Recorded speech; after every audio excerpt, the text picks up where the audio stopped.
Hello, everyone. Well, hopefully we'll get some people watching here soon. Monitor the chat. Welcome Fingers to crossed. the first in I was gonna say first, but it's first time, long time live First, episode. yeah. Well, yeah. Technically, Yeah, that's part of the lore. We have to share some of that. yeah. Opscast, the humble beginnings. We need to have a couple people listening in. No one was brave enough to actually come on audio or video with us, though, were they? I guess it was audio then. Yeah, What yeah. This was is the old back when platform we used? It wasn't. It was something else, right? I don't even remember what it was called. Me neither.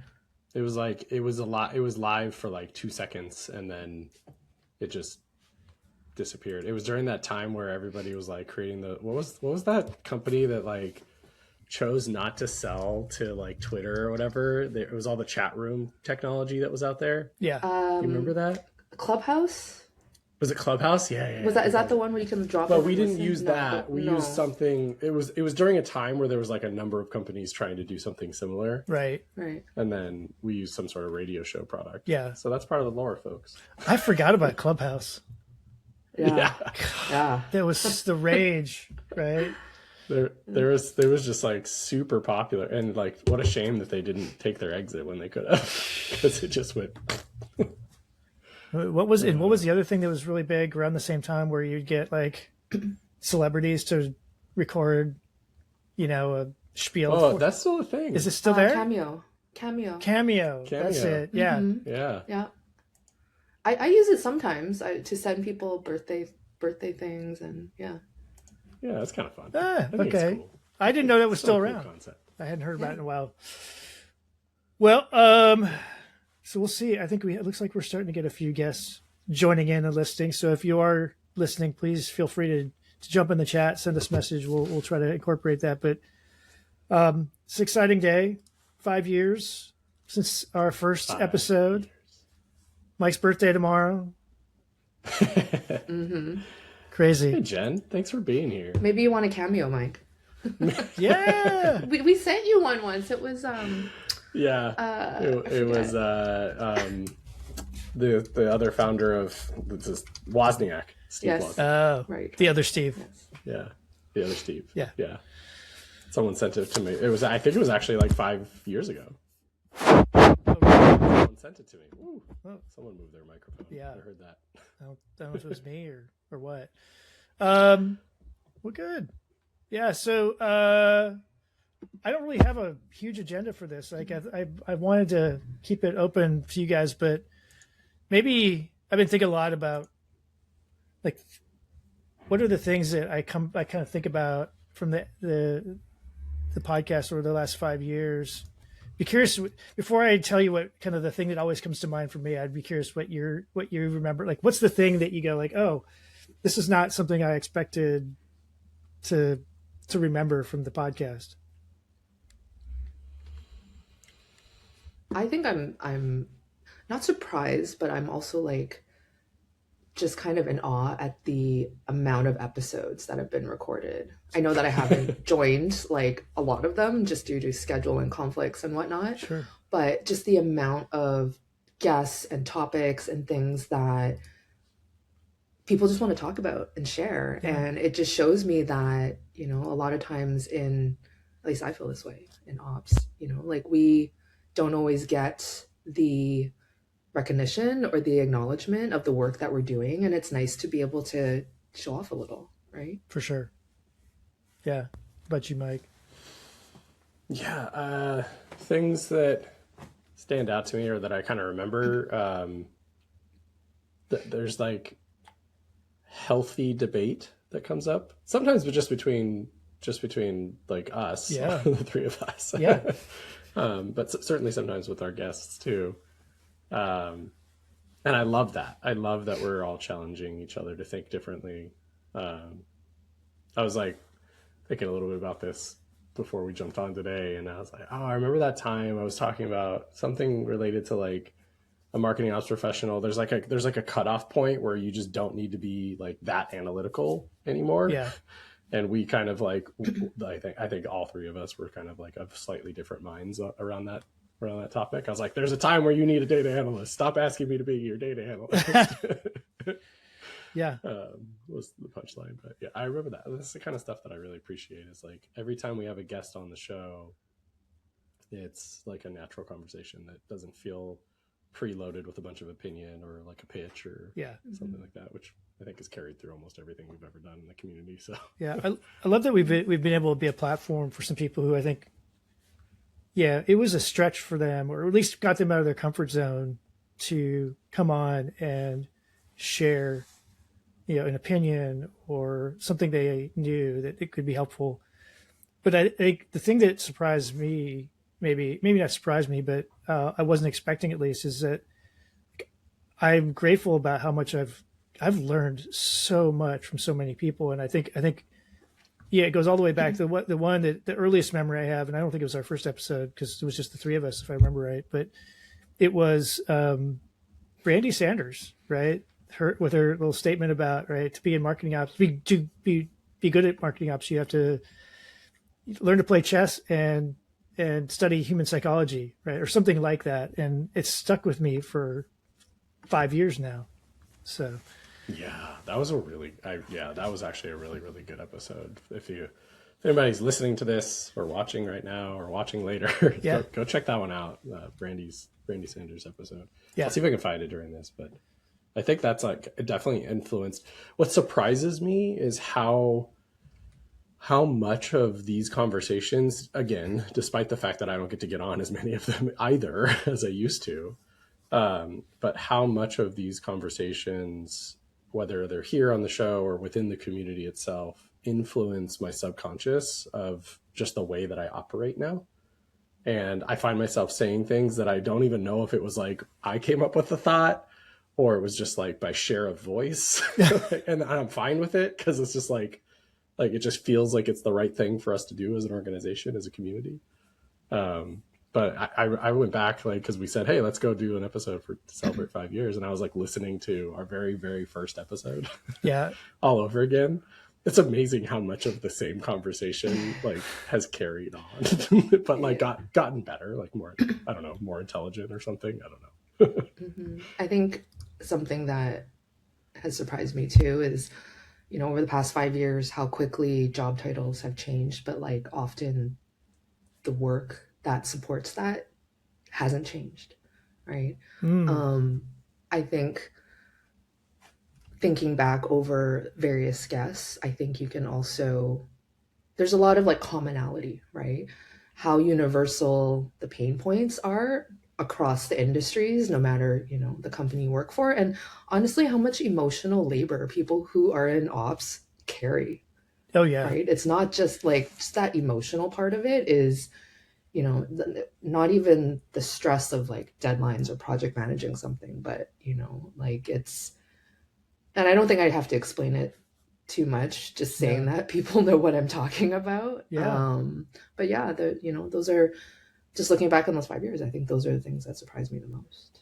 Yeah. I was thinking about, you bring up a good point. When I think back about things that I'm proud of that we've done with the podcast, I think there's two categories of things that come up to me. One is where we've had people on to talk about those difficult times, right? Trying to find a job without coming to college, going into having to put myself into, into a place to get better, all these things. And I think it normalizes that, right? And giving people the freedom to be able to say, I'm really struggling and I have a place to go, or at least people that understand me.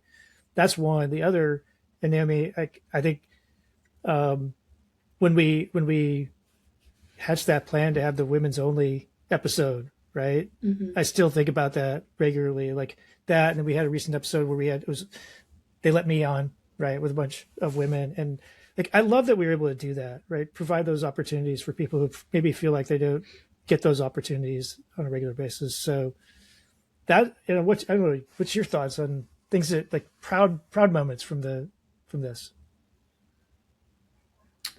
I think giving first-time speakers a platform along like well-known, podcast guests. Some people, there was so many guests like, I'm so nervous, this is my first podcast ever, and just having it be like a springboard for them and giving them the confidence to potentially do more speaking engagements, right? Creating a space where, like I mentioned earlier, people in our field feel like they have a space to talk to their peers about the work that they're doing so that they can feel seen and validated. We're pretty vendor neutral, right? Definitely. Honest. I think that's important. Yeah, I mean, even when we've had like someone come on who, was representing a company or whatever, they've respected our show, and I'm proud of that respect that we've earned as a podcast, as a community, to ensure that they're not coming on here to schlep their stuff, but to really just talk shop with us. I'd say that is like one thing that I'm super, super proud of from what we've been working on in the show. I totally agree on the platform piece. Like, I think if nothing else, like for this episode, if you take away the opportunity is we want you to have a place to share and be heard. There are countless moments where someone on this team, Naomi, Michael, or myself, get a message and they say, hey, I heard you talking about this. It's been really helpful. Hey, I really appreciated the opportunity to come on. This is what happened next. And you'd be surprised. I won't name names, but there's a minimum of like 2 incredible women that have reached out to me over time and have told me that this was like a way for them to step outside of their comfort zone and start feeling more confident in their voice, in what they were sharing. And then there's 2 other men that have come to me and shared that they had new career opportunities arise because of just the topic and the way that they were discussing it in a new format, and like being able to say, hey, yeah, I've actually talked about this before. Here's a place for you to hear that. I think my favorite story is the stay-at-home mom that like found our pod and then was like learning all about this and is like now getting a kick-ass salary, like completely took a career shift and like went into MOPS. And then we had, I think she came on the show eventually, and it was just so cool. Like that one I think is the top of the list for me. Wow. Like people are discovering their career through the stuff that we're all talking about, not just us, right? All of the community members that are on the show. I don't think I've heard some of these stories, Mike. You're hoarding. I do keep some of them to myself. I probably should tell you more. Yeah, that's awesome. Like I hadn't heard. Seriously, that makes me smile. I like that's awesome that it's helped people not only have a voice, but also, giving them opportunities that they might not have otherwise had. Love it. That's funny.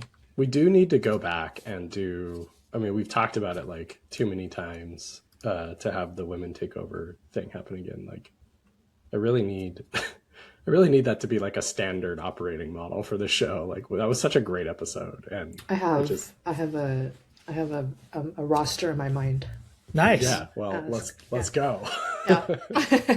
Let's go. It was just such a great, like, refreshing moment for the show in general. Like, it'd be great. I would love that to be a standard operating Absolutely. model for us. Anytime. I think that'd be great. So speaking of feedback, that's one of the things, like it's sometimes it's weird being in this side, right? We're recording and talking to people and it's great and I'm learning, but sometimes you don't know, like, is it landing? Is it like, are people getting it? So it's great to have that feedback. It's been interesting to be, we've been fortunate enough that at least if people have had negative feedback, for the most part, they've kept it to themselves, right? But there've been some interesting feedback ones. Mostly, like, I know we had one once about background noise and tell this story to other people. I was wondering if we were going to talk about that. Yeah. I mean, I just like so if the person who shared it, because it's anonymous, like I really have no idea who it was. Like I have no problem with it, right? Give the feedback; it's all good. But it was, I took it and I was like, to some degree that was somewhat intentional, right? So like, going back to your point, Mike, where I think we've been really careful about staying true to what we started with, which was originally a live broadcast. So we couldn't really control for all that stuff. And we try to keep it as organic and natural as possible. I mean, there's a lot that goes into getting these things set up, recorded, and published, but we try to keep it as lightweight as possible from a production value standpoint, and sometimes that happens, and I'm okay with that feedback because it's just part of the process. Yeah, totally. I mean, I guess we could lean in a little harder and just be like, hey, by the way, and just like remind people all the time that this is like recorded as a live show, but we don't really ever tell anybody that. Yeah. So, we used to tell people that, right? Yeah. Kind of at the top of the show or whatever. But yeah, for those who listen, we record this basically as a live show. Unless someone says something egregious during the recording and they're like, I really need you to cut that, there's almost no editing ever done. Yeah. So remember the Daryl Alfonso I mean, recording when the fire alarm went off. That's right. I was just thinking that. And I pulled my dogs in here to avoid barking, but I can guarantee they're going to bark sometime during this recording right now. There was another guest too. I won't say who. You'll have to figure it out. But I think their kids' like sound machine was playing Twinkle Twinkle. Yeah. Oh, I know exactly what that one is. And then I know. And then you could hear it through the entire, just like a slight twinkle twinkle through the entire. Yeah. So. That was actually our subconscious attempt to get someone to just fall asleep while listening to the show. Because I think after we wrapped, we're like, do you guys hear that? Yeah. What does that sound? Yeah. Jess is like, oh, right. Yeah. The kid's like trying to take a nap. So. Yeah. And I've definitely had to go like, oh, my dog disagreed with that, or my dog agreed with that, right? Yeah. With them barking in the background. Yeah. So it happens. It's so funny. But okay. So Mike, can we share the little secret about how this stuff actually would get published for like, what, a year and a half, 2 years? Yeah, sure. Yeah. So for those who don't know, the person who actually did all the heavy lifting for that was Mike's wife, Amanda. And like, if it hadn't been for her, honestly, I'm not sure. Yeah, for sure. I am not sure we could have sustained it without her, truly. Mm-hmm. So I totally agree. We owe her a big. There did get to a point where like, we're totally like, I'm forever grateful for her stepping up and just trying to learn some of the basics. Yeah. Thankfully, the technology evolved enough to make it like accessible for, for my, even just like someone who doesn't even deal with technology that often. And she did a really wonderful job just taking the steps and getting it all done. But it eventually got to a point where it was like, I'm not a podcast editor. Like, let's go. I was like, you're right. You're not. We should probably not have you do this for forever. But yeah, this is what it takes. If anybody ever thinks about doing a show, unless you're Phil Gamache, who runs an incredible show, Joe listens to it, Humans of Martech, who dedicates his whole self to doing the show really, really freaking well.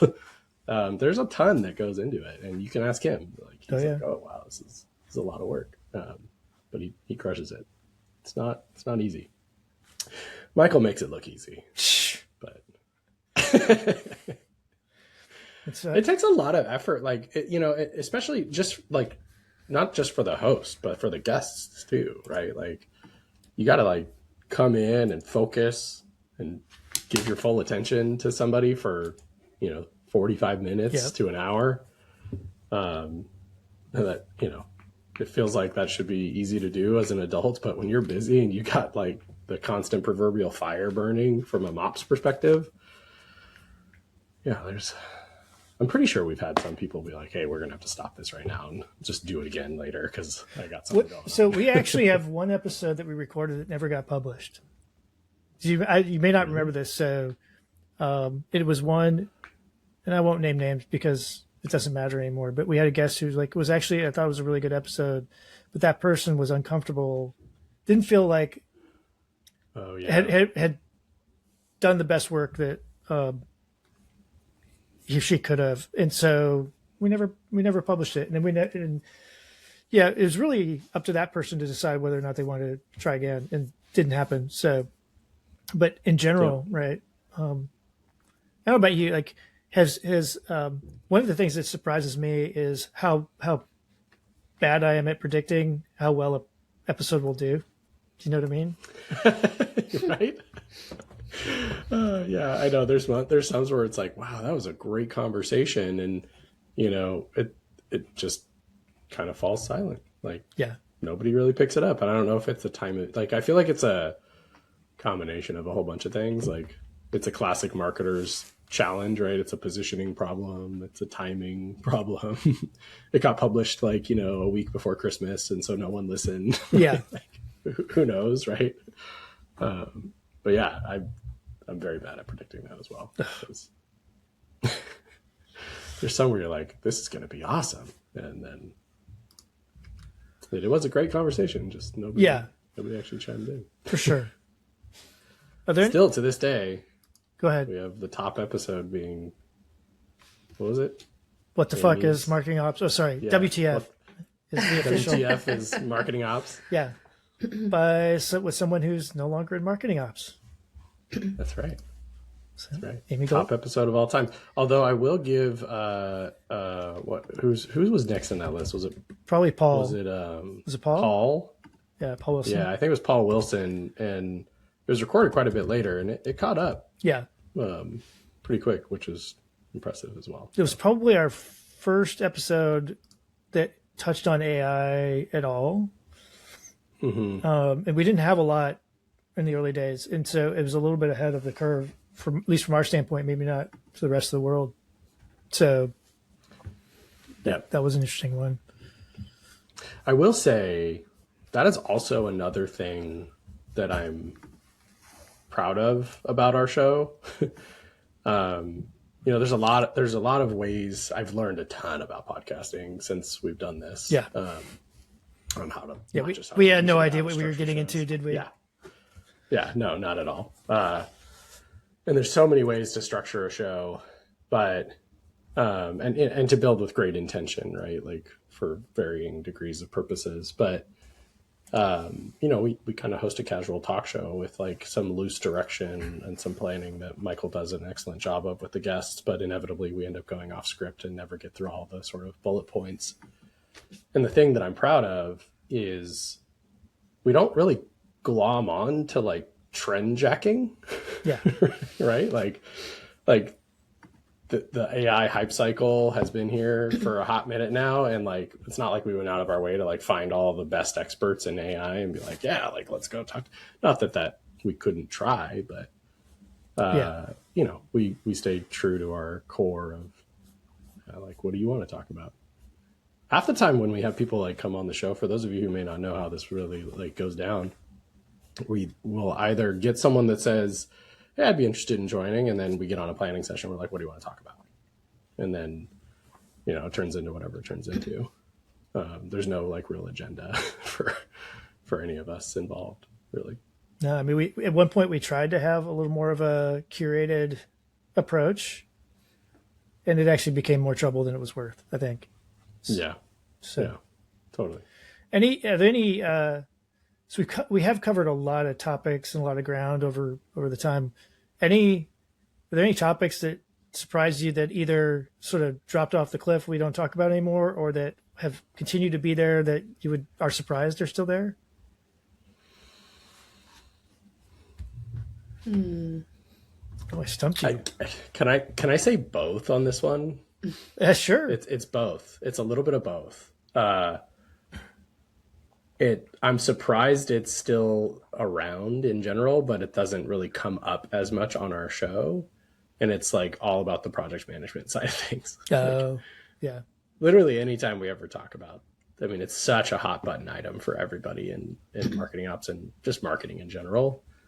But there was a while there where it was like we were on this like sprint, pun intended, where it was like a lot of project management related stuff. Yeah. But that seems to have like fallen by the wayside a little bit in terms of the discussion point doesn't really come up all that much, even though it's still like really important for everybody. Yeah. I don't know if these are topics that have kind of dropped off, but there's certain topics I think that we have kind of come in and out of talking about that they've faded a little bit, I guess you could say, right? So things around like, especially data, right? Single source of truth. Yeah. I don't know anybody that's like, yep, Got it. I got a that single one source of solved. truth. Yeah. You know, got that one solved. Check mark, single source of truth, right? Like, you know, look no further. Like, I don't like who has that, right? Fully automated lead scoring models. Like, anybody have that? You know, Yeah.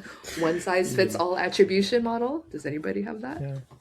You know, it's stuff we talk about a lot, but sometimes I wonder, are they achievable end states or solvable? You know, it's just constantly it's just constantly evolving too. Maybe it's not. Maybe you're just trying to play that catch up. I don't know. Yeah. So you bring up attribution. And the reason it came up is because I got a call today from a vendor too, right? I got 2 calls today actually. And did they follow your guidance on what you look for?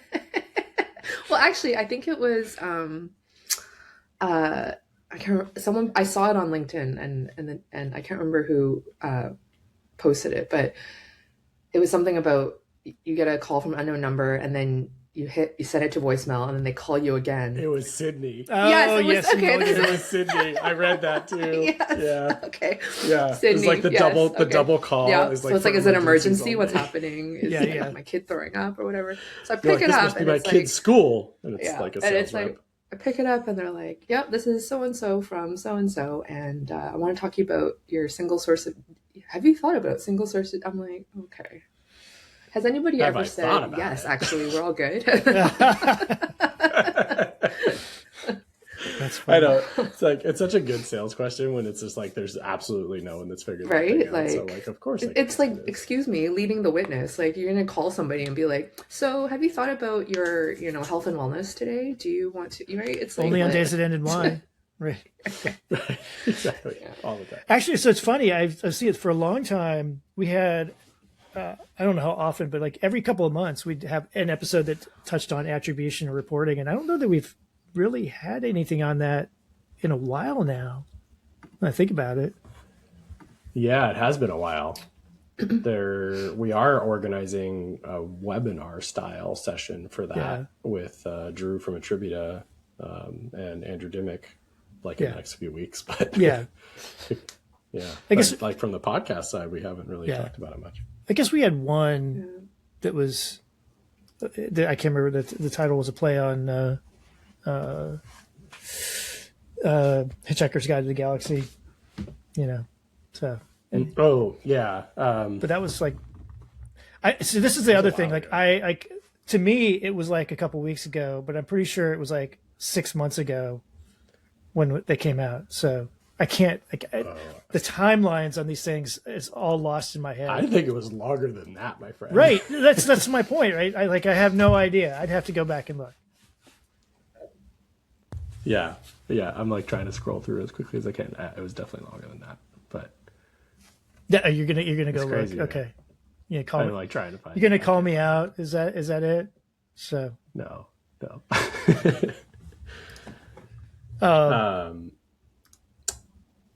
What, Hartmann, what has like, I don't know, been, what do you think in terms of the most surprising thing about the process about doing like a podcast, you know, like, there's 2 things. I have 2 things on that, right? One is how disjointed the technology is, right? So our audience will appreciate that, but like there's very few, like there's a couple of platforms that kind of do everything from recording to editing to publishing, but they're not the greatest at any one of those, right? And then there's what we do, which is we record in one thing, edit into something else, and publish in something else.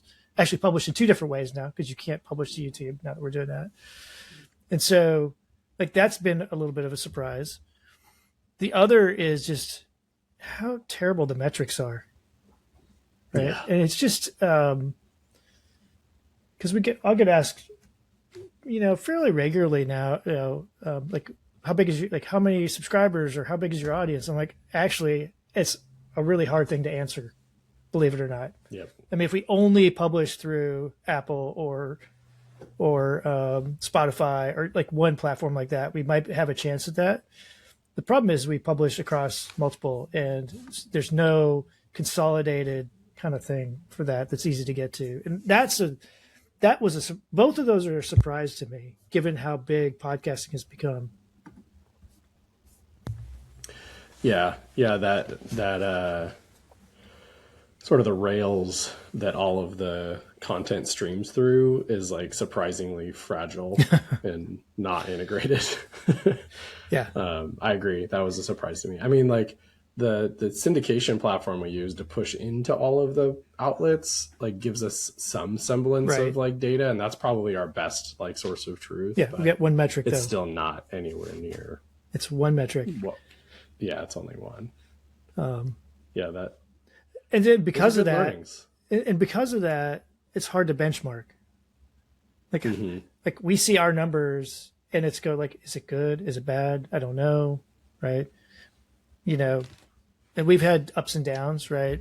Partially when things got hectic and outside of this, and because this is, it's kind of a passion project, right? So sometimes it gets put in the background a little bit. So if we're not consistent, that doesn't help, right? When we're consistent, it helps. Yep. I mean, Buzzsprout tells us we're doing really well. They give us achievements. We've reached 50,000 podcast downloads since we've been doing this. So that's a big celebration according to. I think we're getting close to the next, their next sort of achievement level is 75, right? And so I think we're close to 70 at this point, last I looked. Yeah, it's getting closer. And then we did well over 100 episodes published now, approaching the next milestone of 250. Yep. You know, which, you know, to be fair, what was I can't even remember the stats now. Like most podcasts don't make it past like 10 episodes or something. So that's credit to all of the audience that wants to come on the show and absolutely. talk. I mean, because we don't know what we're talking about half the time. Clearly, look at us now. We're just rambling. The thing that I was most worried about when we started this was, would we have enough guests or topics to kind of keep us going? And so right now we are booked out to record going into April of this year right now. Just assume we're recording one, maybe two a week. So like I'm just sort of blown away, like that there's so many people who have been wanting to share. So yeah, and I love it because, like, you know, we've been, since we started this show, the evolution of our community has been significant, to say the least. We climbed up to a peak of like 6,500 people in Slack and started kind of like pruning the edges for people who were literally just not even participating. Yep. We were Mo Pros. We launched Opscast. We became the community of marketingops.com. We launched Mopsapalooza. And then we've hosted career fairs, and we've just tried to create a bunch of different outlets for people to like share their knowledge. And I love that they can come on this because it's so much more accessible than the one anchor thing that we'll do, like a career fair virtually or Mopsapalooza in person or whatever. So this has been like a really cool opportunity to give them the share of voice and space for that. One thing I wish we would do more of is just like figure out how to be like super expert like producers. Like maybe that's the thing that I'll like eventually just become secretly like one day. I'll use all these like media features that come inside of Riverside, and I'll start doing like random like, I don't know, I'll tell a joke and we'll be like, did you there we go. Oh, did it do it? Wait, nope. There it goes. Oh, wait. Ready? Audience. Yeah. There it is. We are geeks. And that's okay. It's okay. That's okay. I have a question. Uh-oh. You have a question? Go. Overrated, underrated topics in ops. I can start. Go. Okay, please. So overrated. dashboards with no decisions, Dang it. right? Hartmann's like, that was mine. Rolling out tool features without any type of timeline for adoption. Underrated. Project management, change management, documentation. Saying no. No is a complete sentence. No. It's underrated. It's understated. No can mean not now. Yeah. That's so. It can mean not now. You're right. Do you want to go next, Mike, or do you want me to take a shot? You go ahead. Go ahead. So I love the dashboard ones as being overrated. I think overthought lead scoring model is overrated, right? Trying to get like all kinds of things. I think this in general, which the flip side is like simplicity is underrated. Yeah. And I think speed is underrated, right? Agility and ability to move quickly is underrated.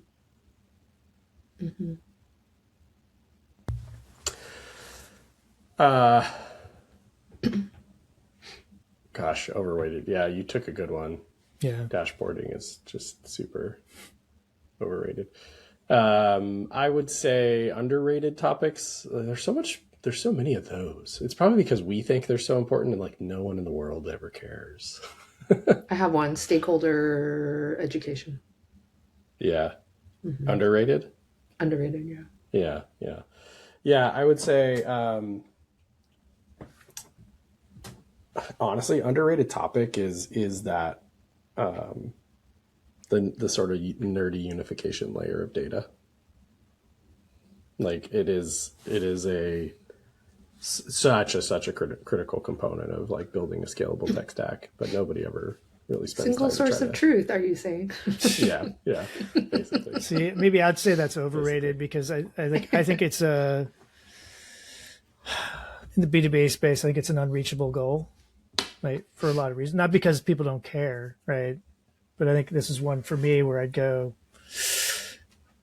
as much as I hate to say it, right? What's good enough, right? And just assume that it's not going to be perfect, correct, whatever, because it's the nature of it is different than say accounting. Sure. I think we're just like, I had a really interesting conversation, I'll say, with someone who works at Adobe, none of whom are in this specific community, so don't think it's one of those people. But they're like a pretty senior leader there, and it was at their like welcome thing last year at Adobe Summit. And we went down this sort of path around data and sort of my thoughts around like this idea of running the stack like a product. And it was, I didn't have those words in my mouth at the time, but it was kind of related to that topic. And where it sort of directionally went was the idea that, the B2C, to turn that into a adjective or verb or whatever, the B2Cing of the B2B ecosystem. And this particular individual was like, it like totally caught me off guard. It's like anybody who thinks that they can, like, if anybody talks to me about B2B marketing in the form of B2C or thinks that it's even related, like they don't actually know anything about marketing.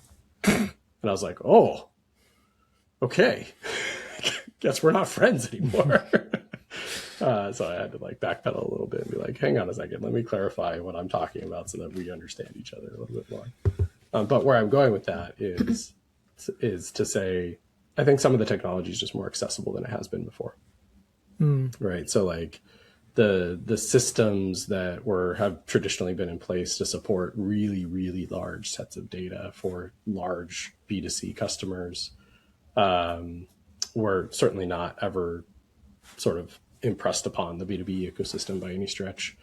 And we're starting to like build instrumentation into the B2B ecosystem that looks and feels very similar to the B2C side of things. We're talking all about this, like, you look at like our B2B and all the like signal stuff and this or whatever it is, like de-anonymization technology and all these different signals and things like that. And in order to leverage any of that really effectively, I do think there is going to be a place where it's like there probably should be a data lake, data warehouse strategy in place that helps you have some level of quote unquote single source of truth. But, we just don't think in terms of those things in B2B. We think like, buying group, CRM, life cycle, all those kinds of things. So I don't know. I think it'll be interesting to see what happens. And what I guess kind of on this underrated, overrated topic is, you guys remember like for like a hot 2.5 seconds, everybody was talking about like warehouse native applications getting built out. Oh yeah. That was going to be the like way of the future. And then AI showed up and everybody's like, squirrel. Never mind. Like, we're not talking about that anymore. It is interesting. Although I'm seeing it kind of pop up a little bit again. I think people are realizing like in order to do AI really well, you do need to have some level of data control. So yeah. Interesting. Anyway, interesting. Yeah. Look, we talked about something beyond just the 5 years. There you go. A little bit of future forward. Never know what you're going to get on Opscast, everybody. Well, I think we're going to maybe go down the path of wrapping up here, but I just want to say, like, for me, big part of what I think about is like, it feels like we didn't really know each other going into this. And I'm proud to say that I consider you guys friends, and likewise. I feel like we've all sort of shared life stuff together over the course of the 5 years, and so thank you, and Mike, thanks for trusting me with this when I pitched this crazy idea a little over 5 years ago. So it's been a fun ride, and I appreciate it. I've grown, learned, and I can't think of anything I'd rather be doing. It's been a ton of fun to have like ventured through the learning curves of all this with the two of you for sure. And for the audience out there, like we really didn't know each other all that well. Like Naomi and I knew each other a little while before this started. We had some inkling that there might be an Opscast podcasty thing that happens at some point. And then Michael poked his head up and we all got to know each other. We ended up jiving, thankfully, as a group, and it worked out. So I want to say thank you, Michael, for it is a passion project. You mentioned that before. I'm wildly impressed by the level of effort that you put in every single time to have a really good conversation with the guest and for our audience. And I think. For anybody who's ever been a parent, you understand you don't know what it's like until you have become a parent. For anybody who's ever run events, you understand that you don't know what it's like until you run events. And for anybody who has ever run a podcast, you don't understand until you've done it. It's a lot of work. And if any of those aforementioned examples resonate with you, I'm telling you, this is a lot of work. And you should all be like super appreciative of Michael's time and effort that he puts into this. So. Yeah, I appreciate you. Well, Naomi. Thank you, Michael. I like just being able to show up and have conversations with people, and he makes it so easy. You make it so easy. Like you put it in our calendar, you give us the speaking notes, you tell us about who is talking, and it's like just there. You make it seamless, and just echoing what Mike said. This podcast wouldn't be what it is without you and the work that you do, and screening guests and vetting guests and thinking of topics and putting all that together. The administrative side of it is like, that can be a job in itself. So thank you so much. For that. And importantly, saying no to guests. We talk about that stuff all the time too. There are some people we say no to, folks. Surprisingly. Yeah. There haven't been many, but there have definitely been some. Right? Not many. So, but with that, what I would say, like, so if you're like on the edge, like, hey, I'd be interested in, taking that step out and doing something, like, and you have an idea, don't be afraid to come to us. Right. There have been times where I thought we were going to say no to somebody on the surface. And then we get into a kind of initial conversation. I'll go like, actually, I think there's a thread there. Right. And and we can connect the dots. And well, I mean, great example, Naomi. Like Naomi really helped push. I mean, I really want to get to Vancouver because of all the cool people that Naomi knows, and to hang out at one of Naomi's dinner parties if I'm so lucky to get invited. But she really pushed us to kind of broaden who we talk to, and I think it was a good thing. So, that's a lot of. I mean, that's been a fun part of this too. Is like pushing the limits a little bit. We've had topics that I was not sure would resonate, and other ones where I was curious and I wanted to hear them. And the one close to negative thing I heard about one episode was an early like within the first year and a half or so, and it was just sort of an edge case, and it just didn't land with at least one person. But that was okay, right? I thought it was interesting.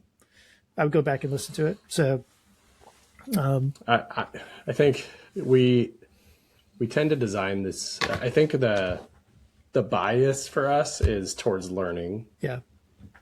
And as long as it's like somewhat related to marketing and marketing technology operations, probably even skewed a little more B2B than B2C, then we feel like it's probably going to resonate with folks. But generally speaking, like if you like Michael said, if you have an idea, come share it with us. Yeah. It's very rare that we're going to say no. The reason we often say no is because it's a pretty clear tell that somebody just wants to like pitch their stuff to somebody. I was just thinking to be fair, those are the ones we typically say no to. Yeah. So.